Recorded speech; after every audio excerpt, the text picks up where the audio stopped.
Good morning. I did a whole video and it was so choppy I had to redo it. Go figure. There's technology for you. But okay, so I am going to be talking to you today about working full time and running a business as well. Okay. Or working full time while running a business. Now, the first thing I'm going to talk about is time management. Okay. Now, reasons why we don't think we have time. Okay. We don't make our business a priority. Mindset is so very important. If you think about it, things that you find important, you do, right? Things that you don't think are important, you kind of just put on the back burner. You just really never think about it anymore or never get to it. And then by the time you do get to it, it's been a long period of time. Another reason, we don't know how. We don't know how to make time. So that therefore, or we not make time, we don't know how to do what it is that we're trying to do. So therefore we don't make time for it.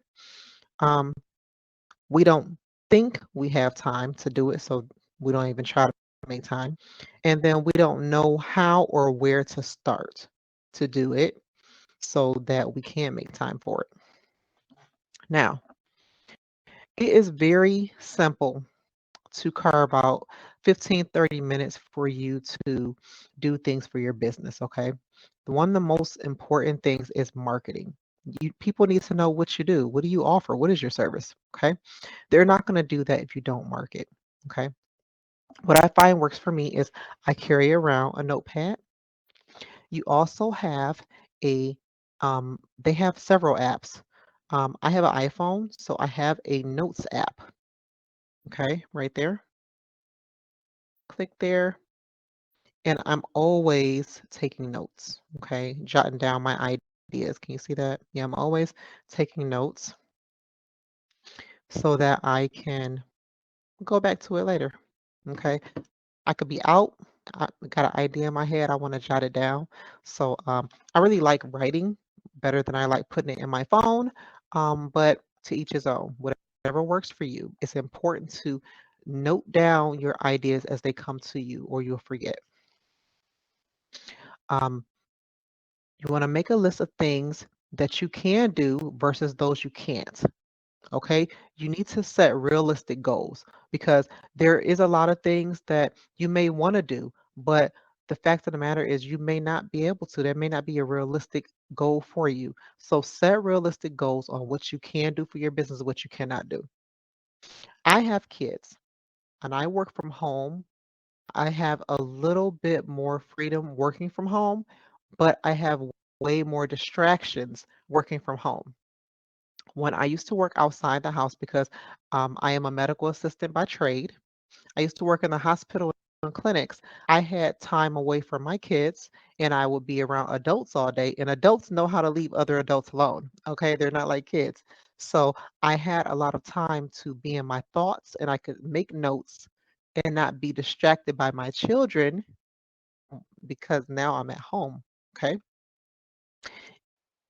On your lunch break at work, use some time to make notes then too. You could be eating, and you may have an idea come to mind. Write it down. You want to do a little bit each day and develop a routine. Okay. I've been in business for a number of years, so I've developed a routine and I've done things so repetitively that they are second nature now. Okay. And I actually have times and days set aside to do business stuff. And I take a day off during the week. I do not work around the clock. I am a mother, I have a family, I have kids who are still little. So I make time to do things, and I'm a wife. Let me not add that in there. My husband watches later on, like, dang, you didn't even say you were married. And I'm a wife, and I have to make time for my husband. So I don't work on Sundays. Sunday is my family day. Monday through Saturday, I I work Monday through Friday, and Saturdays I am open for business with my business, and then Sundays I don't work or work my business. None of that. I'm just off. Okay. You want to try to plan things out in advance. So what I do is I plan my social media marketing in advance, okay, for the whole month, okay? In my mentorship program, I do this with my mentees, okay? I help them make a social media content planning calendar for the month, and I showed them how to post this content and let it work for them. Okay, so when it comes to online marketing, I let that work for me by setting it and leaving it. So for the month, I don't have to do any marketing because I already have it set up. How do you do that? I showed you how to do that in another video. I'm not going to show you in this video today. Okay, but it's really simple to do, but it is time consuming to try to sit down and do the content. Like, what are you going to post every day? So that's why I said do a little bit every day. Think of one or two ideas, that you want to post every day. And before you know it, you are ready for posting for the next month. I usually, once I have all my ideas in place and have them created, I will schedule them to post at the end of the month for the next month. Okay. I don't go on there every day. Now you can do that if you want. You can create it, go on there every day and and schedule a couple of posts every day if you want. I like to write all mine down and just do it all at once and get it over with. Um, think of something else. Oh, I also want to share with you guys, I am going to be launching my business owner's workbook. And in my business owner's workbook is really just a book to help you keep your business organized. And it's kind of like a how-to of what you should be doing for your business. So let me read off some of the forms that you will see in the workbook. So I have a 2023 calendar because this is for the upcoming year. I have daily to-do checklists. I have weekly planners. I have monthly goals. Um, let's see. I have a business overview.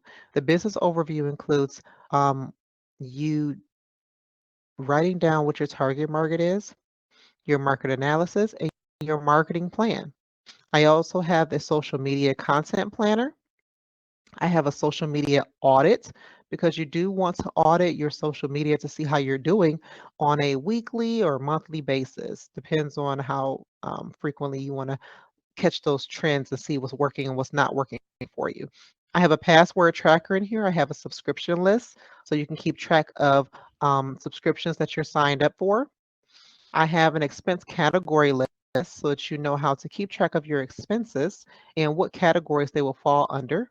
I have an income tracker so that you can keep track of your income that or your profits that are coming into the business. Because I also have a owner's form where you keep track of what you're paying yourself. Because just because you have the profit coming into your business, that's not what you're paying yourself because you have to subtract your expenses. I also have a mileage tracker on here where you can keep track of your mileage because if you're doing traveling for your business, obviously you want to keep track of the mileage. I also have on here annual bills that you pay on an annual basis. I have a tracker for that. I have a debt repayment schedule for those of you who have um, created credit for your business, okay? I have an income statement in here that you will turn into your tax preparer at the end of the year. It lists on here everything that you did for the year with balances um, for your business. I also have business contact lists, and then I have a notes section. It is 133 pages, and it will be available on my website for download only once you purchase it. Okay. I think that's all I want to share with you guys for today. Don't forget to subscribe, like the video, and if you have any comments, definitely leave them below. I will respond. I am notified when you guys leave comments on the videos. Okay. Other than that, you have a good rest of the day, and I will talk to you guys again soon. Bye. Oh wait, I don't want to say bye yet. It was something else. So you also want to set goals on when will you be operating. Okay, if you work full time, that means that your available hours are probably after hours or on the weekends, right? And that's fine because remember, your customers work too, and they need someone like you who's going to be available after hours so that they're not having to rush to the bank or a UPS if you're a notary. This is for notaries to go stand in line on their lunch break and then take up all that time just to get a document notarized when you probably can notarize for them online while they're at work, or they can meet with you after work to get a document notarized. Set realistic goals, guys. Do not try to do what you see everybody else doing because everything doesn't work for everybody. Set goals for yourself that you can realistically meet. All right. So I hope that helped. I'm going to go ahead and go. I will talk to you guys on the next video. Bye.